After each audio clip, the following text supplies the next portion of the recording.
இயேசு கப்பர்நகூமில் பிரவேசித்த போது 100க்கு அதிபதி ஒருவன் அவரிடத்தில் வந்து, ஆண்டவரே, என் வேலைக்காரன் வீட்டிலே திமிர்வாதமாய் கிடந்து கொடிய வேதனைப்படுகிறான் என்று அவரை வேண்டிக் கொண்டான். அதற்கு இயேசு, நான் வந்து அவனை சுஸ்தமாக்குவேன் என்றார். 100க்கு அதிபதி பிரதியுத்தரமாக, ஆண்டவரே, நீர் என் வீட்டுக்குள் பிரவேசிக்க நான் பாத்திரன் அல்ல. ஒரு வார்த்தை மாத்திரம் சொல்லும், அப்பொழுது என் வேலைக்காரன் சுஸ்தமாவான் என்றான்.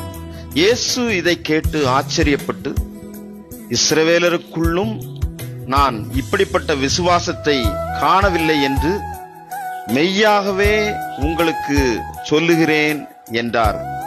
இயேசு 100க்கு அதிபதியை நோக்கி, நீ போகலாம், நீ விசுவாசித்தபடியே உனக்கு ஆகக் கடவது என்றார்.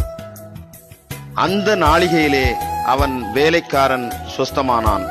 மத்தேயு 8:6-13 வரை.